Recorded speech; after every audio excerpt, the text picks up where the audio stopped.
What's going on, y'all? Today we're talking about the performance of holiness, whether in church pulpits, spiritual influencers, or social media sound bites. When does the belief become branding? And why do so many people feel judged, shamed, or excluded by communities that claim to be spiritual? Welcome to Wine and Spirits, where the tea is hot, the receipts are kept, and the spirits are occasionally alcoholic. I'm Maya Johnson. And I am Gianni Olamide, your spiritual plug. And today we are asking the question, are we healing or are we just hiding behind holy language? Because a lot of folks out here are spiritually dressed and emotionally undressed. Period.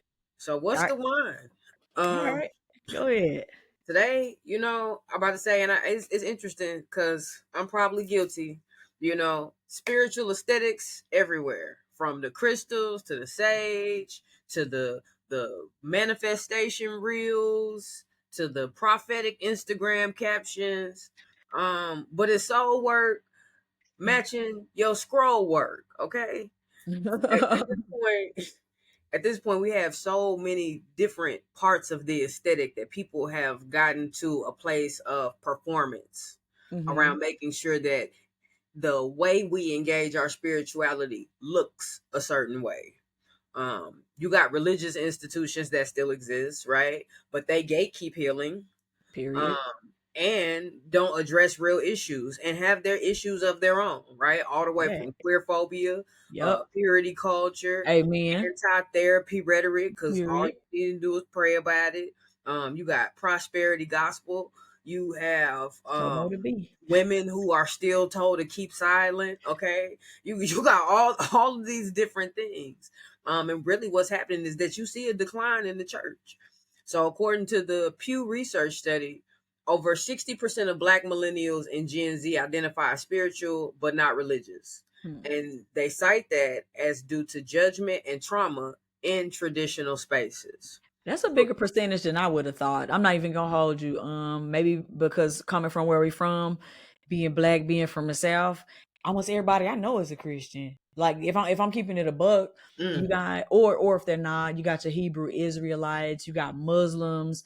It's I don't really know a lot of people unless you got some of those new age, and it's mostly just it's either women who are with the crystals and tarot cards that are weird, or you have those dudes who try to take advantage of those communities in order to get women, right? Mm. But by and large, if I would have had to guess, I would have said that percentage was closer to probably 70-80%, because I don't know too many people, even the ones that claim to be spiritual, that don't still try to remix Christianity, put blackface on it, or do whatever to it. You know what I'm saying? It's still like at the core, still some of the same rhetoric, whether it be the purity shit, the homophobia, queerphobia, whatever, just a bunch of that stuff. Anti-therapies, it's all the same for real. So I figured that percentage would have been a little bit higher. Well, it's this interesting. We sit in this interesting predicament because when you ask people what they believe, Mm. that's what they're going to espouse to you. But when you ask people about their practices, you Oh get a yeah. different picture, right? So, church has been declining in attendance over the last few decades. Okay. So, back to Pew, and I would say Pew Research studies are some of the most accurate studies that you can find when it comes to religion. But they'll tell you that only 31% of adults tell you that they go to church on a regular, recurring basis, right? Yeah. And so, even Like the we're ones talking that about go black to adults or church, just adults across the board? adults across the board. But even when you talk What? about black church, we don't go every week anymore, right? So Mm. and I'm talking specifically about in the South, a lot Okay. of us millennials, Gen X, I'm gonna say 90s and before, were enculturated into going to, or the ritual of going to a service. Not so much anymore, right? Parents have a Mm. lot more competing agendas, all the way from, you know, basketball and football games Yeah. to, you know what I'm saying, this is my only day a week that I Yeah. ain't necessarily got to do anything, because normally Saturdays folks are running errands or whatever the case may be. But you have more competing agendas with the ritual of church than you ever had before. True. True. And so the long-term decline has been going on, but it's also projected to continue. right? Hmm. And so if you only got 31% now that are going, how Yeah, much? but you would think with the rise in conservatism that would draw more people back to the church. I've seen somewhere, don't quote me, or you can Google it, that more men are going back to, like, Gen Z men are trying to go back to church. Am I tripping? Look that up real quick. But what I heard was more Gen Z men are going back to church, because keep in mind, they're prime targets for red pill content and stuff anyway, right? Which is like the pipeline to alt-right and conservative ideologies. And so I thought some of them were returning to church. But I wonder what that trend is going to look like when the women aren't going back with them. They are. And I would even dare to ask if it's all Gen Z men that are going back to church or a specific subset. And I say, Oh, I would think it's a subset. Yeah. Now you get you what I'm yeah. saying? And so Mhm. when I start thinking about Christianity, first of all, you got over 400 denominations out here. But Mhm. when you start looking at your larger ones, right? More conservative religions are experiencing a higher return because of Yeah. the quote unquote traditional values appear to be an answer or a response to Yeah. the hopelessness of society right now, Right. right? And also modern progressivism is things are trying to get more progressive, and you kind of got white supremacy and white people in general trying to dig their heels in to maintain the leverage that they have in America. And so traditional like, because even when we talk about like traditional values or conservatism as a black person in America, what the fuck are you even trying to conserve? You know what I'm saying? And it's like this traditional family, the nuclear family and things like that. Who gave you that? You know what I'm saying? And then even then you can't have that conversation because what we consider traditional, right? You got the husband, wife, 2.5 kids and a dog, white picket fence. These are all like World War I and World War II conventions that were a part of like pro-capitalist, pro-America, pro-war propaganda. And I don't think people understand that that's where that comes from. That's all propaganda. And even then, it's part of like the capitalist ploy to separate you from your resources and your family. But that's a whole nother conversation. But my thing is like, what do you think you're going back to, or what do you have to hold on to, and what traditions when it comes to America have actually even served people? And then I honestly have to look at women, because you have to say there's a reason why a subset of Gen Z men are going back, but it's not the same amongst even amongst their particular counterparts in that subset, right? So then it's like, what, because you brought up in the beginning, we talked about queer, when you said queerphobia, purity culture, anti-therapy rhetoric, and it's like, and even when it comes to prosperity gospel, right? So even then it's like, okay, women are more educated, women are making money and stuff like that now, so that's that prosperity gospel, right? Which is kind of antithetical to what women are doing. Like, some women are breadwinners in their marriages, relationships and stuff now. Or then you got anti-therapy. Who goes to therapy the most? It's women. When it comes to purity culture, who is out here arguing about like body counts and other stuff like that? Like, there's a mismatch when it comes to that. And then queerphobia. And then keep in mind that misogyny and misogynoir and sexism is also tied to that. So it's like, if women are starting to see by and large that something about the religion that as it stands in America is not for me or doesn't resonate with me, then I think as black people we got to look at that in this with the same critical eye. You know what I'm saying? Um and because it can be a weapon, right? People do weaponize religion, unfortunately, to promote political agendas or whatever the case may be, right? Am I making sense? Yeah, absolutely. But what you're bringing up is this separation that nobody talks about Mm, between theology and church praxis history, okay. right? And so when I say theology, I mean the things that when you go to church on Sunday morning, there's a specific purview that that church is going to give you around the doctrine of how you should interpret the Bible, Okay. right? How you should interpret or frame your understanding of your faith. That is one I'm gonna say that's what the draw is for us normally, right? If we go to a Okay. church, if we like the choir, we like the way the pastor preaches, if the message sounds good, if it resonates, if the theology feels sound to whatever we know, normally it's comforting enough for us to return. But when you Mm, start looking at church history from its inception all the way to today, right, there's this other oppressive nature that has always been intertwined with it.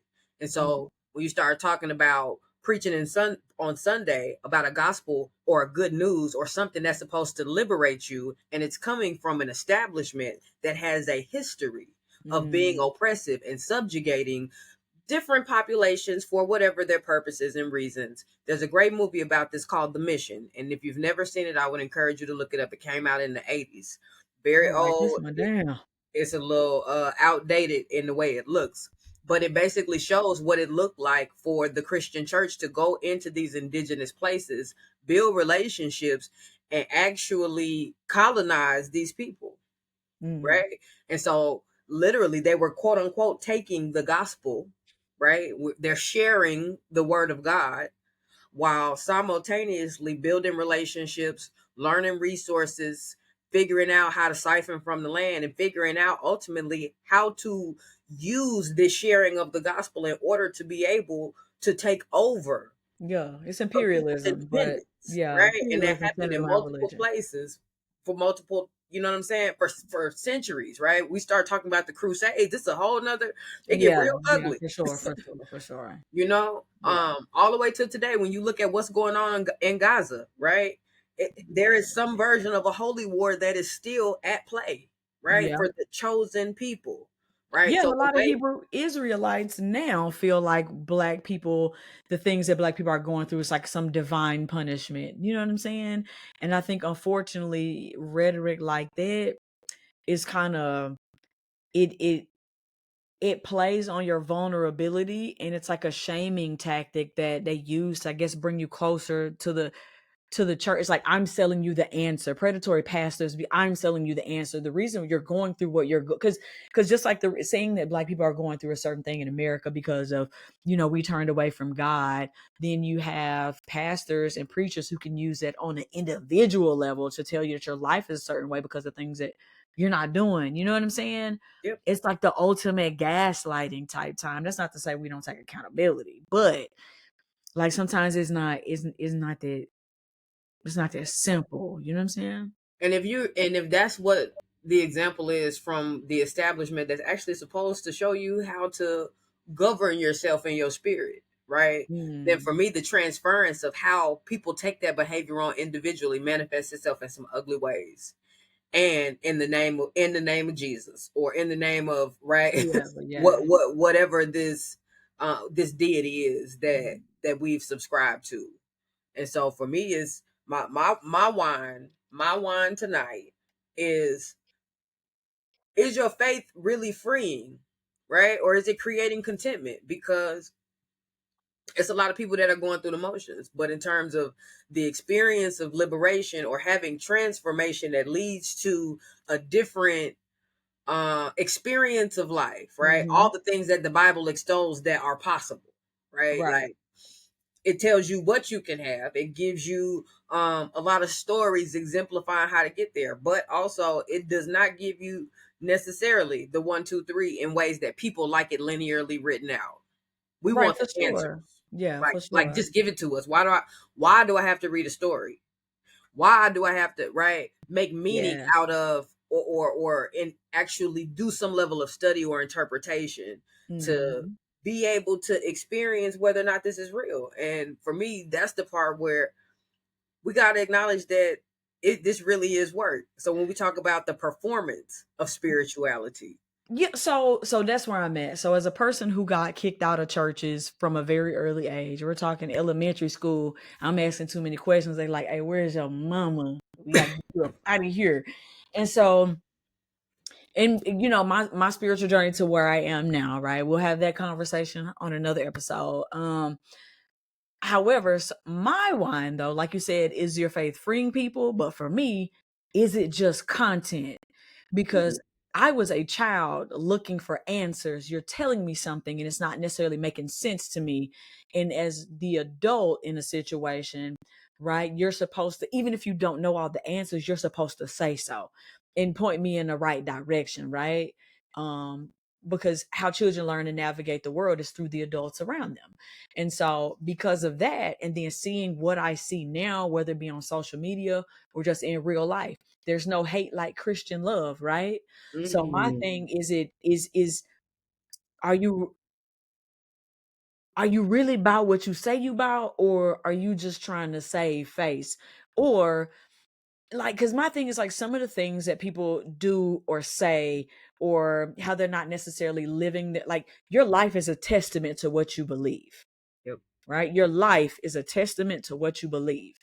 And so if you're a Christian or a Muslim, whatever, and you say you believe these certain things, but the way you go about your life, right, and the way you move through the world is not an example of that. I'm like, as a person who says they believe in God, how do you not live in fear? Because if anybody know you lying, he would, right? Come on. And it's like, so for Christians to behave in the ways that they do oftentimes, or say the things that they do, um, it's like you can't actually believe that shit, because you gotta know, like you gotta know that you might could fake out for us. You can't trick God though. So like, what are we doing? So I'm like, in my mind, I genuinely feel like the average Christian, and when I say average, I do mean majority, aka most. I genuinely feel like most of them do not believe none of the shit that they spew or regurgitate. I think most of them, the religion itself either serves as a crutch for a void that they're attempting to fill, and if not that, it's an insurance policy just in case. And even then, I can't respect somebody who not convicted, because you're living your life by something that you don't connect with, and then you're attempting to pass it on to other people, and I can't respect that. It's cowardly and it's weird. Absolutely. But also, we have been conditioned to believe that there is a certain way that we should appear before our peers, right? That Mm. there is a certain standard for respectability. And that also includes in religion, right? There's a pedestal that every pastor sits on. And Right, to which me, is, I don't like that. Why we can't sit in a round table and discuss? come on, because Because I thought this was about our salvation. period. But also, what does it mean to be saved, right? Because if the Mhm. only thing you got to do is make a profession of faith to say, I believe that Jesus died on the cross for my sins, and now I'm saved, right? Yeah, Then you have performed the you act perform. that's Yeah, necessary in yeah. order for you to And you receive think your you, insurance policy. yeah, you feel like you got to get out of jail free card. So instead of 100 men versus a gorilla, we got 100 Christians versus accountability. Come on, You know what I'm saying? right? But so, and I was ordained United Methodist, y'all. So I'm gonna tell you what the Methodists say.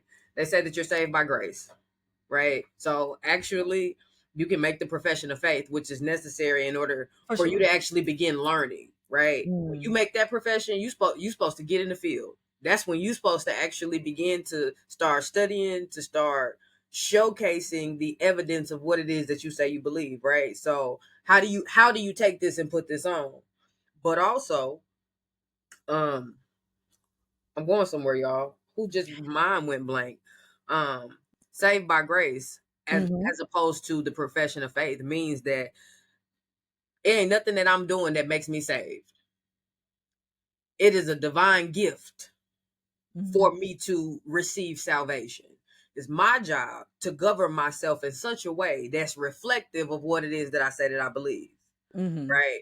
And when I'm out of line, the spirit will move me into correction, into reproach, Okay. if I'm being genuine, right?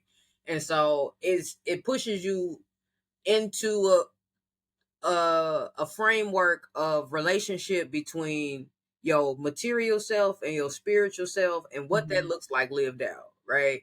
But grace is the only reason that you still got it. Essentially, is because every day that you live and you breathe, you got another opportunity to To figure it do out and better. get it right, Yeah. Yeah. right? To And do so better, be better, to get closer with God. And so from that, and that's, I'm just tell y'all, I grew up Baptist. I left as soon as I could because the theology did not affirm who I was. So I had to go out and find somewhere that could for me, and even still, and still search outside of there. So that's the other thing. You know what I'm saying?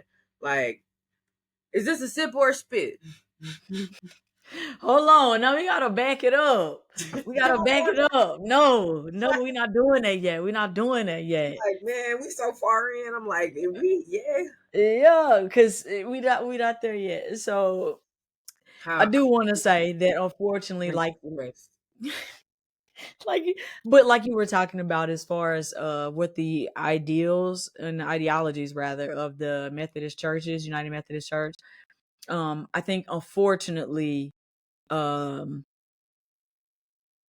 I don't know if, and this might sound crazy, so I don't know if all that's so obviously pastors and preachers, people in positions of authority abuse religion and weaponize it, right? Absolutely. But then, like you said, as far as like the average Christian feels like, okay, me either repenting or me being baptized, or I only have to do this one particular thing in order to get my ticket.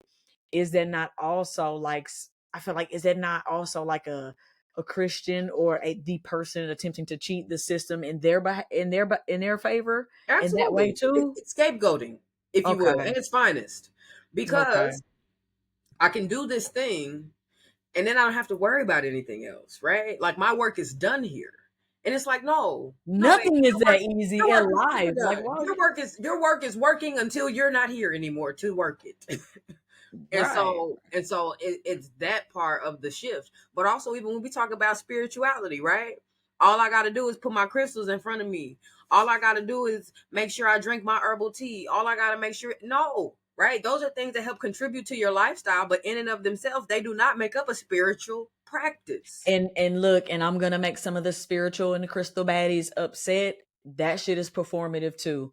The same way Christians get the hooping and hollering and the Holy Ghost and all of the things, that shit is performative too. And so, like, I look, my spiritual journey is a very, very complicated one, and it's probably more than we got time to talk about on this episode. However, I will say that the crystals and the things, I don't care if you're into African spirituality, whether unless hoodoo and things like that, unless you know what I'm saying, you are using these things as a conduit or as a means to do like spiritual work with another person using a medium. I don't know what y'all doing, because if you're not living right and you believe that you're being protected by the ancestors or whatever the case may be, you shouldn't necessarily need all these totems, emblems, sigils, and all the things. You know what I'm saying? I think it's still a way, just like Christians with the cross, which is the craziest thing, right? No offense to Christians, but I'm like, if my homeboy got gunned down or my daddy got gunned down and I Not wear worth a pistol around my neck every day, like that's a morbid shit to me. And it's borderline disrespectful, but I can't tell y'all how to praise him, right? I don't want to be reminded of the suffering of somebody I cared for, especially if they suffered on my behalf. What I would rather do is move in accordance, right? And make sure that their life wasn't wasted.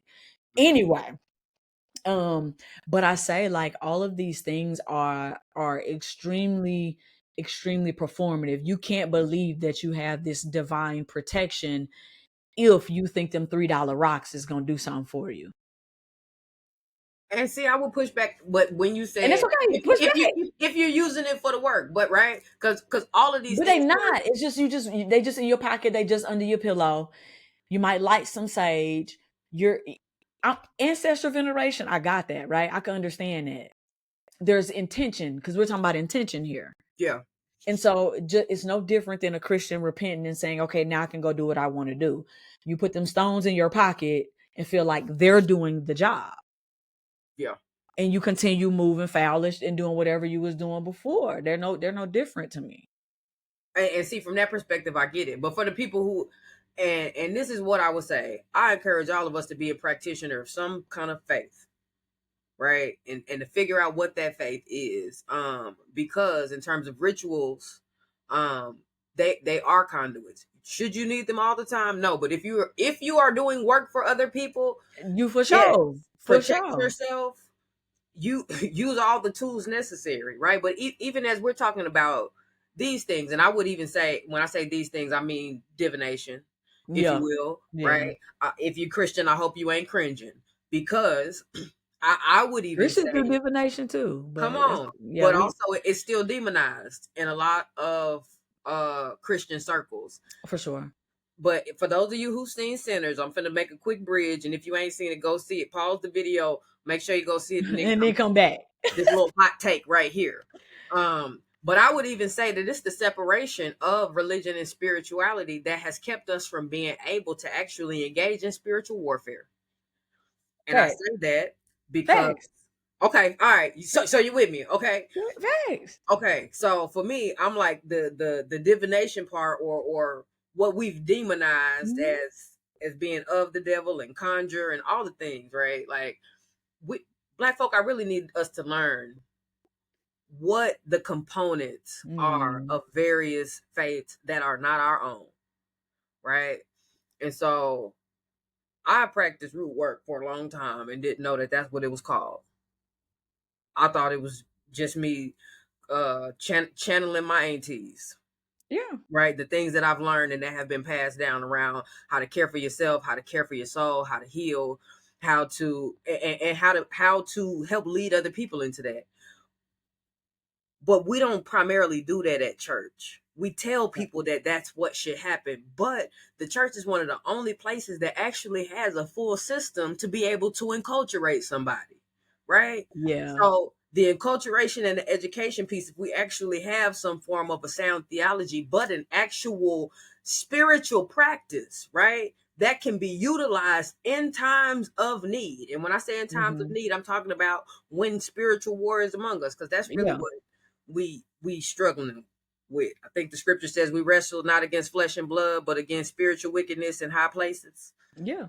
So But if that Christians be, are never be prepared for that because because most the church fear mongers.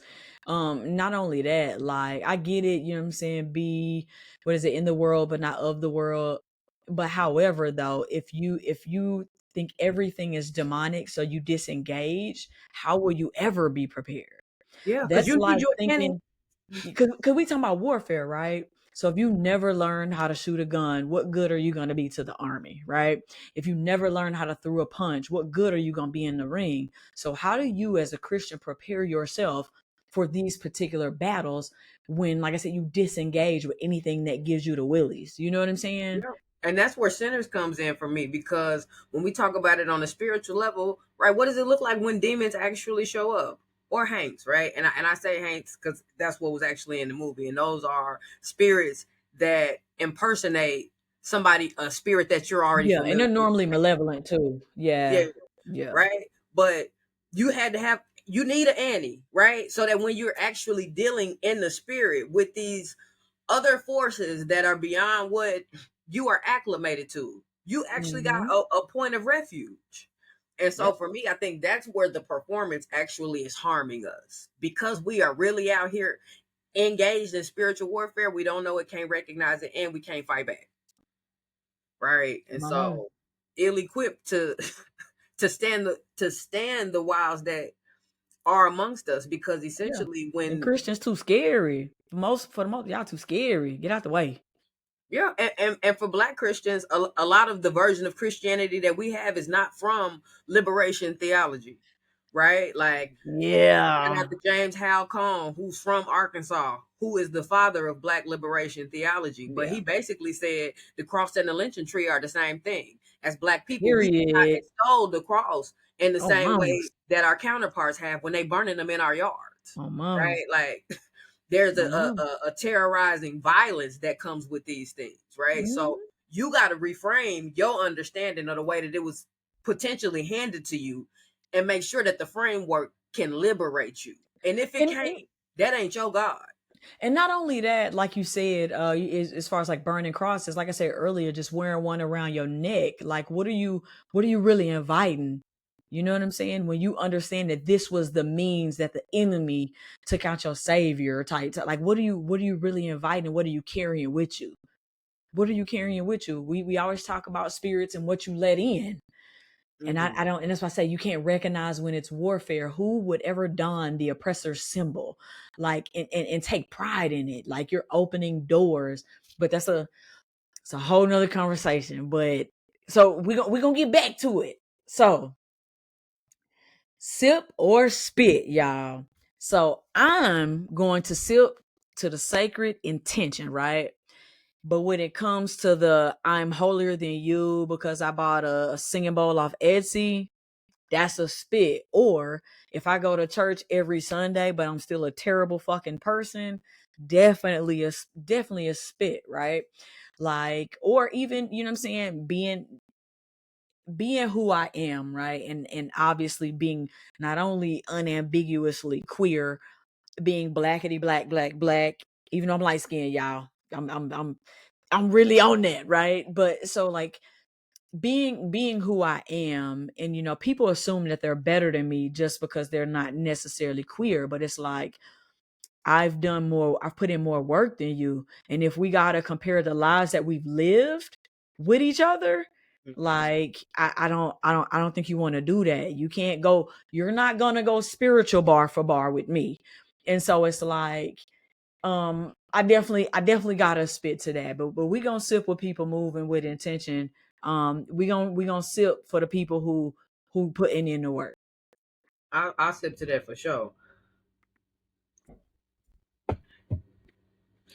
And I agree about I'm holier than now because buying that singing bowl off Etsy. Yeah. Because the other thing outside of there, church people scapegoat too. And I mentioned that a little bit earlier, but this whole love the sinner, hate the sin. No, hate the system. Hate the Right. system, right? Um But you can't do that with a Christian, though. You can't. Talk to me about that. You can't, because when I say it, it's gonna sound controversial. Because if you believe that everything is God's will, and you believe that God made everybody perfect, and then you have to understand that God created sin. Um, and so it's going to be very, very hard, because as a Christian, there's going to be a level of cognitive dissonance. Because if I'm going to love the sinner but hate the sin, I'm going to then have to grapple with the way God made somebody. You know what I'm saying? Because because the sin wouldn't exist if not for God. If you know what Come I'm on. saying? Come on. And so, Who and said it's a then sin? you said what? And who said it's a sin? And that's another thing though, because I don't want to go too deep, but I you know what I'm saying, I engage with like actual biblical scholars and stuff online. Like you say, who said it's a sin? So when we talk about even things like homosexuality, what your pastor telling you is not what the Bible says. And when you put the Bible into historical context, I think it was Paul who was the only person who really had the issue. Those weren't God's, but you gotta do your research to get there. But people want to push an agenda, right? And so, and even then, it was never a sin for there was even a word for like homosexual love. You know what I'm saying? So a relationship between two people of the same sex or same gender was never the issue. The issue was between a freeborn man and a slave. That was the only appropriate relationship. Because even if you take it back to the very beginning, in Adam's first wife, why did he get rid of her? Because during, like, and this is gonna be crazy, y'all. Trust me, I'm gonna say this, and y'all gonna be like, I don't know what the fuck you smoking. But if you read the Apocrypha, right? If you read the Apocrypha, and you go engage with people who study the Bible for a living, right? Not your pastors who trying to collect money. Um, so when Adam was with Lilith, whenever they would be intimate, right? Lilith wanted to be on top. And in ancient Hebrew culture, it is not right and it is not considered just for a woman to dominate a man. And so, because she wanted to be on top, Adam said, absolutely not. God, make me somebody else. And so what we're talking about when we go all the way down the line, right? When we go all the way down the line and we're talking about Paul and his takes on homosexuality, right? Which was not even the word that was used. And it's not even talking about sodomy specifically. It's literally talking about a freeborn man mounting or dominating another man. Because as a freeborn man, you are not ever supposed to be in a submissive position, which is why Adam got rid of Lilith. And so that is the issue. However, though, it was completely legal and justified, even in the Bible, to sleep with little boys. So or not only young boys because they're your subordinate, or enslaved men if they were adults. As long as they were a slave, it was okay. So y'all have to put things into historical context, but that means you also got to do research and study outside of what your pastor is telling you. And I feel like a lot of people are not invested enough in their own salvation to go get some actual answers. You be half stepping on your holiness by literally just saying whatever he tell me is what I'm going to take. And I feel like gambling with your salvation and gambling with your soul, that's crazy to me. Go get them answers for yourself from somebody who speaks Hebrew, somebody who speaks Greek, somebody who can read in both languages, right? Go do that because you getting not even secondhand information. We talking about all the way down the line. But like I said, so even then, like you said, who decided it was a sin? That's it. And ask the questions. Because if you are engaged in a faith that you can't ask no questions about, first of all, that's not the cultivation of faith. You are being indoctrinated into a specific understanding. Period. And there's nothing spiritually brave about that, right? You are spiritually bypassing important things that you need, right? But also, it's important that you got to find a faith that is yours, that's real for you, and that actually speaks to the truth of your life. But ask all the questions Yeah, because your relationship with God is very personal. it It's is, not one size fits all. It's very personal. and a lot of times we will act like it is a one size fits all, and it's not. Um, and so I want to say that to anybody out there who's like, I don't know, I know I ain't going to church, but I ain't picked up nothing else yet. It's okay, baby. Keep searching Yeah. because the answers will lead you into more understanding. Your seeking will lead you into more understanding. But also being mindful that that is a personal journey, and Yep. the competition that I talked about earlier about why folk don't actually go to church anymore Yeah. means that you actually got to prioritize a spiritual relationship for yourself, right? And a Yeah. spiritual practice, meaning that when I wake up, I actually care about what's going on in my spirit, right? Mhm. Because when you look at the historical lens of religion, it has been both a weapon and a refuge in the Black community, right? Oh, We for have sure. seen it function in both ways. Even whether we're talking about the slavery era Christianity, whether we're talking about civil rights Christianity, it has always came down to Black liberation theology or respectability. And respectability is in association with acquiescing with the institutions and systems. Yeah, man, and boy, niggas is really that's a rough one for Black folks. And respectability politics is crazy. This is why people it's with Sexy Red, right? The hatred and vitriol that Sexy Red. Am I a fan?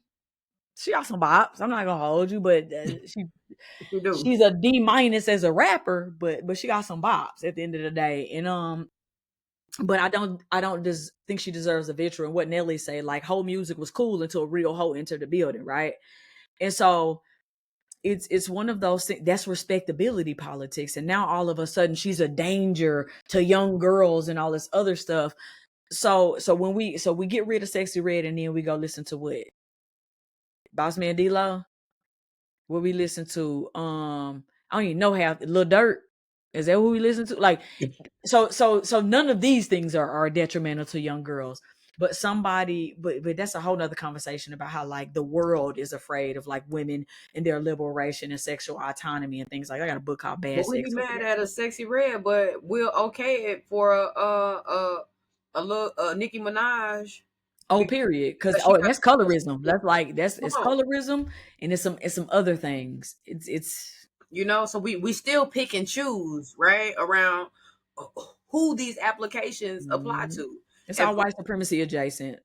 come on, and the respectability politics also, I feel like has some derivatives in church, right? When we start talking about insider outsider culture, whether you're a member, a non-member, what you can access, what you can't access, come like, as you are, but not really. come on, But not all really. these different things, right, that we have taken and we've transferred into other parts of the culture that we don't even name.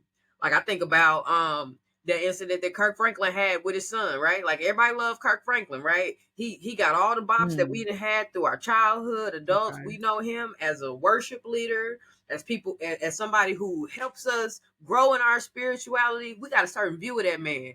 Then when it came out and he got into it with his son, and everybody seen how he talked, and woo, he got drugged. As he should. He should. As he should. But he's still human, however. That's what I was about to say. This goes back to this pedestal of how do this man have room to talk about abuse, trauma, being estranged, all the things when he don't even have the grace for his own child. Come on. Well, I about to say for his own sit child, with himself.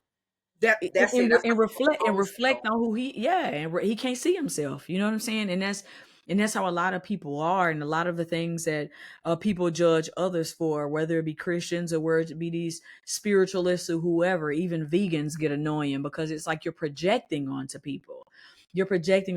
I can't stand for nobody. If me make a post about eating some wings and you got some vegan or some weird no brew negro light that's on some putting that trash in your body. Sir, I ran 8 miles today. What did you do? Right. You know, who are you to judge without knowing nothing? You know what I'm saying? Like on some. So it's the performance of perfection, right? But it's still half-assing because people aren't actively reflecting on themselves, and they literally lack self-awareness, and they're projecting so much that once again they can't see themselves. Yeah. They can't. But when you get to that point, also I think where you have to, and I don't want to say perform, but when you become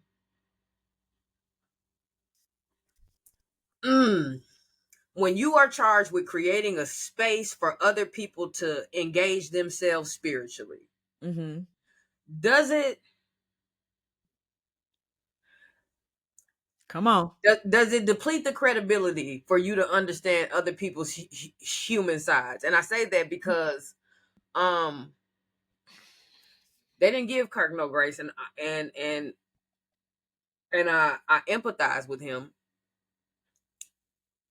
having been a pastor, because you don't get no room to make no mistakes. You don't get no room to figure it out. You got to have the answer for me and for you. So, but here's where I'm gonna push back, because like even we talked about the pedestal thing, right?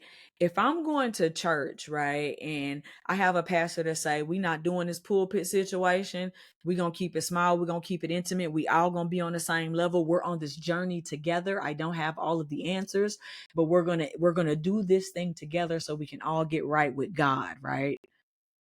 Then I can respect that. So I know when I fumble, you got me, and when you fumble, we got you. We're community. But I'm saying, do you get room to fumble? Yes, but it depends on how you set up your church. And this why when it comes to things like these, because he wasn't a pastor, he just lead people in singing. and that's what I'm saying. So I think he did himself a disservice when he came out about his sexual proclivities. He came out about being abused when he was younger. He came out about everything except for he's willing to talk about the things that were done to him or the things that he struggled with. And so for me, that means that he didn't find parenting enough to say, you know what? All of these things have caused me to have a strained relationship with my child, and I want to fix that. Why did we have to find out you were a shitty dad later? Got you. We knew you was a sex addict. You know what I'm saying? We know you was a victim. And so, and I think the natural, be accountable around. And right. And I think it's natural for us to be like, okay, he was abused. There might be certain things that he might be struggling with. Hurt people, right? But he was not forthcoming with that, because was his son not the person who exposed that? That's it. He was. So you need to, you got to be in charge of your own story, your own narrative. And I'm not saying you got to tell every little thing that you do wrong. However, if you know you and your child have a broken relationship to that extent, we not talking about just bumping heads because of personality difference. You talk crazy to that man. You're For the world to see. disrespectful. Like, you're disrespectful. I can understand addiction or having a vice. That's something that you can't necessarily control. You having certain things going on because you are a victim of abuse, those are things that you can't control. You can't control how you talk to your kid though. Yeah. As an adult and as a parent, maybe I'm different because I'm a parent, but like, you literally, from the time that child gets here, you have the ability to create whatever type of relationship you want to have with that baby. And that's what you chose. If I said that's the best we could do. And Yeah. and that's what I'm saying. And you weren't even accountable and saying, like, look, I struggle with parenting too. I'm fucked up, y'all. And Yeah. he didn't do that though. He waited till somebody else exposed it for him. Now you look dishonest because that's another thing. If you're gonna be quiet, just be quiet. Mm.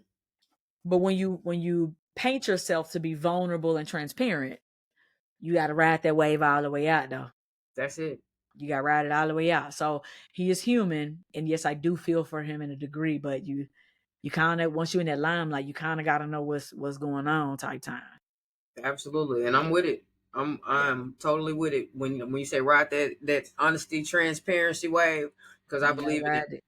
You gotta So ride it. we gonna sip to surrendering and actually being that honest, vulnerable, transparent person, and we gonna spit that spectacle and that performative shit, because Period. That's the it verdict. ain't healing none of us to continue to do that.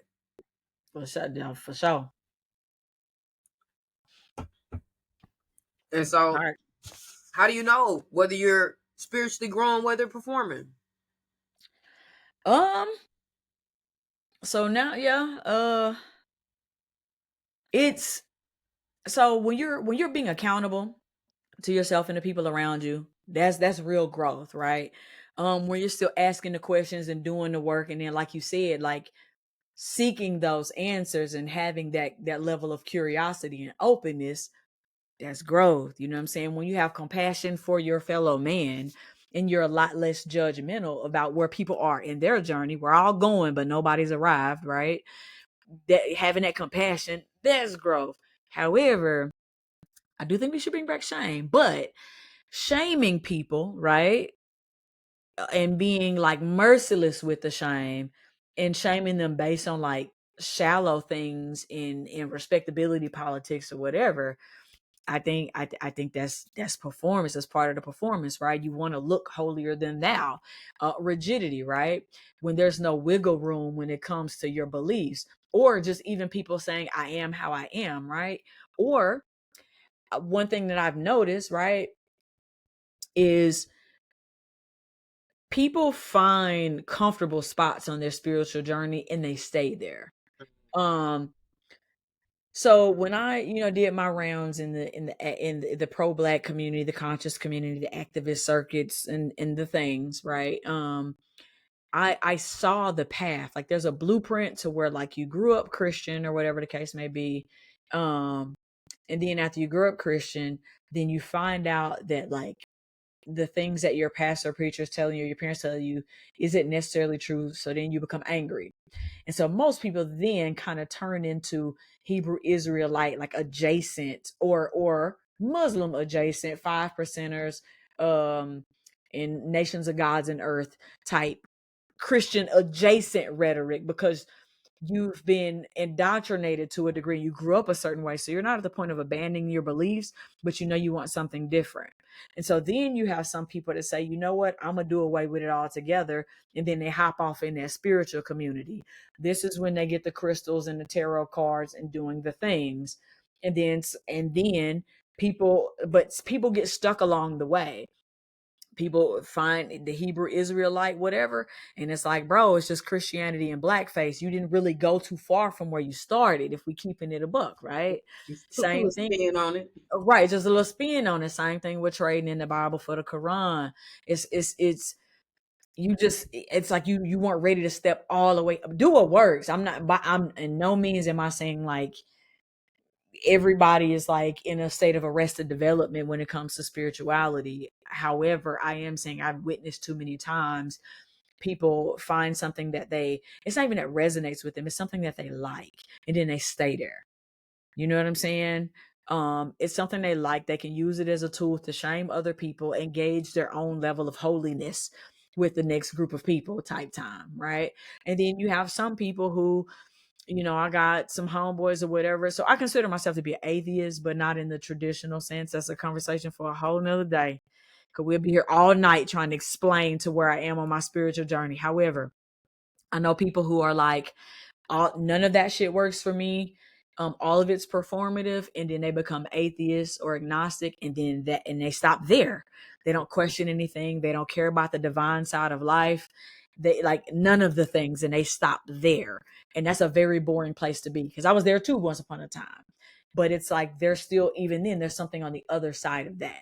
So I say that to say the rigidity, right, of being like, still being like acknowledging that you just literally being tethered to old beliefs because you're not ready to really shake free, and you're not really ready to be responsible for your own spirituality, for your own spirit, your own soul, your own salvation. You're not ready to take on that responsibility yet, so you want to stay tethered to traditions, ideologies, and rhetoric that give you a scapegoat, calling it what it is.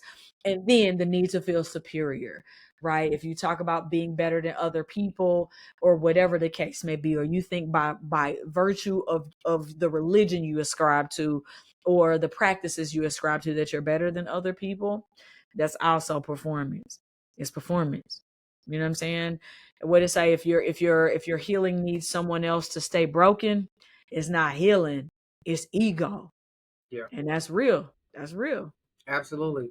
I look at spiritual growth the same way I look at almost biological growth, right? Like there are stages of development in order for you to grow into spiritual maturity, right? But I think at the very base level, and this is how I wrote my last book, Remembering Your Sacred Self. At a base level, you got to remember who you are in your spirit, right? Who you came here as, right? On a soul level, right? In terms of executing a spiritual function, right? We came here with a purpose. And so when you start talking about the purpose of evil, or who created sin or evil or those things, right? This is the third dimension. This is a Yeah. learning plane. And the Yeah. only way you learn is with juxtaposition, right? You know joy and peace because you've experienced sorrow, right? You understand love because you've experienced some form of hate, right? These extreme opposites are the things that give us this understanding around Right. how we make our choices, right? But at a base level, you got to remember who you are, right? What about this experience did I come back for? What Mm-hmm. purpose did I come to achieve? What did I come to learn, right? And for me, this is where the convergence of religion and spirituality come together, right? Mm-hmm. Because and I'm gonna share this book, Parable of the Sower, um, because she Yeah. has a scripture in here that says our destiny is amongst the stars. But if our destiny is amongst the stars, then what does that make us, right? Yeah. And if Celestial beings. come on, and if as the Bible tells us, we are to be salt and light, right? You are to be light. There's a development of how light forms, right? At some point, we Yeah. got to start learning, learning these things that help make Mm-hmm. up our understanding, and that's what helps us grow. So if you can at least remember what it is you're here for, then as you begin to experience life, the things that you learn get Mm-hmm. framed in that purpose, and they help you continue to grow That's spiritually. right. You meet people on your path that will help expand you spiritually, whether that's help lead you into other resources and information you didn't even know Mm-hmm. you needed to study, Yeah. sharing things that actually feed your soul. Like, damn, that resonated with me, you know. Even experiences that you can't explain, right? Yep. Or what we call supernatural occurrences, Mm-hmm. or things that are beyond our normal conception, Mm-hmm. right? All of these things help us begin to grow and develop, but we got to be the ones that's invested in that. Absolutely. So that spiritual curiosity that you mentioned, I feel like that's like our toddlership, right? So we come Yeah. here already knowing, but Yeah. in our knowing, we get exposed to things. right? Yeah. And that's why I said it really mirrors biological development, almost like a Yep. baby. Baby come here Hmm. as a blank slate. They come here with a soul. Yep. Also, they're I non. literally got a book called The Blank Slate. Oh, it's over here somewhere. But yeah, I literally got one that talks about like child development, but it's from a perspective of like humanism, spirituality, and things like that. So yeah. Exactly. So that's what I say. You start there, and then that curiosity got to kick in, right? Mm, Around exploring the things that are around you to figure out how I integrate what I have in me into what's around me, right? And as you right. begin to go into that exploration and experimentation, life will begin to unfold where Period. those answers and the curiosity are provided. And for me, as long as you keep searching and keep seeking and keep following the Hmm. curiosity to where it leads you, that is a form of development. Period. We ain't gotta have all the answers, y'all. We can't experiment our way forward. That's a thing if we Yeah. let it be. No, for sure, for sure. Stay curious, man. Yeah, religion. A lot of times we come to church though, and they make us feel like we gotta have the answers because they portray that they have the answers. Exactly, and that's the problem. We're all supposed to be learning. Like I said earlier, we're all on our journey, right? We're all on our way, right? We're all coming, nobody's arrived, right? So like you have to understand that. And so it should be, when you do go to church, it's not about necessarily finding the answers. It should be about guidance, and it should be about resources to help you get closer to whatever that answer is. And what that answer is for you, it should be different, or it could be different. It probably is different than the answer for somebody else. It's a very, very individualistic journey, right? But it requires community to still get there, in the Absolutely. right community. And church is supposed to provide that community. So you gotta be intentional with that and not necessarily just be performative. And that's, what I'm saying, even for other religions. I don't care if you the spiritual baddies. I don't care if you hoodoo, voodoo, voodoo, Wicca, you doing the whole thing like Hecate. I don't care who it is. You gotta be on point, be intentional. Yep. Definitely be intentional and see community in that. And see Absolutely. community. I was Yeah. about to say, and there's a lot of things, a lot of resources that you can consume that'll help you find the divine. That's not a holy book. I brought up a parable of the sower earlier, and it's one of my Love favorite it. books. I think Octavia Butler was one of our prophets that did not get Yeah, such, yeah, because when I say she's so spot on in this book here, yeah. but the main character was born in 2009. Mind you, she's one of our Afrofuturistic writers, and Period. her daddy is a preacher, and she going to church, hearing all the things, and she like, Mm-hmm. yeah, no, that ain't it. Yeah. In the midst of a transition that's happening, where her whole world is being shaken up, not even It just her looks like world. we look like right now, unfortunately. Woo! I mean, the world as we know it. I mean, I want to say President Jared, which is the It president of the was book. His slogan was it's Jared crazy. something, yeah. In the second book, in Parable of the Talent, it was President Jared whatever. Because he was running in the first book, but he ended up getting elected in the second book. And his slogan was "Make America Great Again, baby." That's it. That's what I Yeah. said. When I say she didn't get her credit as being a prophet, but also, Fire book series. Get it. Parable of the Sower, Parable of the Talents. Get it. yep, I'm about to say, but she wrote these passages called Earthsea passages. Like, yeah, I know it's a I Bible, but love I'm them. I'm finna I'm finna write the passages that feed my soul, right? I love And it too. that charge I want to give us all. You know what I'm saying? When I Yeah. think about her, I think about Bell Hooks. I think about um Zora Neale Hurston. I think about, Yeah. you know, I got some so Audrey Lorde up oh, here. come on, so many of our Mhm. our our ancestors and our spiritual leaders that we didn't call that, Yeah, but absolutely led us further into ourselves and into knowing the divine. So figure out who some of those figures are for you for and dig sure. in. For sure. I'd also recommend source field investigations. I'm gonna show you. Hold on. I normally have Oh my book yeah, ready. and the synchronicity key. Yeah, I got both of them. Hold on. They thick ones. They thick ones, but Worth I it. told you I'll be reading, baby. So synchronicity this no That's source source field field. investigations. Source field investigations. Now, don't get me wrong. I am very weary about getting my spiritual advice from Caucasians. However, this book right here, this might change your life. And that synchronicity key, we can match. Period. I just want to say Maya put me on, y'all. So when we be on here talking about resources, we don't just be talking, because when I hear something that's good, I'm going to get it so I can learn for myself. Period. Period. And when we talk about alignment, this book right here will Ooh, talk to you about how to get on some divine timing. Get yeah. this book. and, People and, come and into and it's your life and interconnected, right? So some of yeah, these things they be out here talking about are really all interconnected, and we just ain't connected the dots. yep. The hidden intelligence guiding the universe and you. Get Yep. it right. And then for some of y'all that's on the Black consciousness tip, this book here, Black Root Science, is Oh, I another think good I one. need to add that And on. it goes deep into all the things from sacred mathematics, ascension, the Israelites, right? All the way down to codification of, even if you don't want to believe none of this, here are some things that you can do in your life that will just help you live as a good person and be in right relationship with your community and people that you love Mm, and are accountable to, right? And so, but it gives you that science base along with the Black history and cultural base, and brings that together with spirituality. So yeah, how whatever angle that you want to hit it from, I encourage you to do it. But if you at that bare basic level and you like, I don't even remember who I am, you talking about spiritual maturity and I don't even know what level of infancy I'm, yeah, we got something for that too. please go get my book, Remembering Your Sacred Self, because that's what it's going to walk you through, right? First, Hmm. getting in touch with your own self to remember who you are. Then it's going to put it in the framework of this world that we live in, right? The Mayafa, all these cultural problems that we have, right?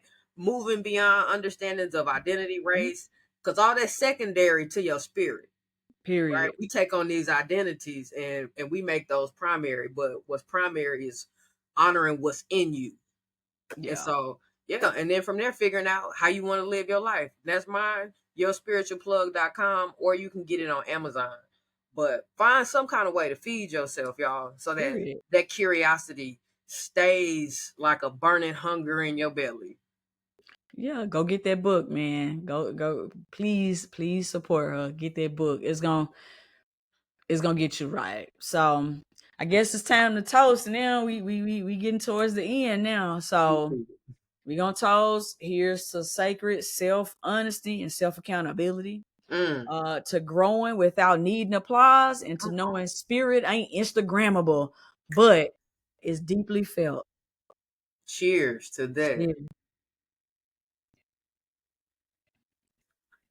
Oh yeah, that's good. So if this episode called you in or called you out, you welcome. Period. Make sure you like, like, follow, subscribe. Send this to your favorite fake deep friend or your real deep one. But definitely share it with somebody. Hop in the Mhm. comments. Let's continue the conversation. If you want to hop on and have a conversation about your own hot takes between religion and spirituality, if something that we said Yeah. triggered you or inspired you, hit us up, wineandspiritshow@gmail.com, because we'll definitely have a section and a segment for a specialty sip. Yeah. So Especially sips. next week we are coming back to unpack corporate DEI backlash and what it means for Black professionals. So Yeah. make sure you tap in, make sure you send it to somebody, and as always, get what you need always and in all ways. And do something today to benefit your future self. Me be in the future, y'all. We'll see y'all next week.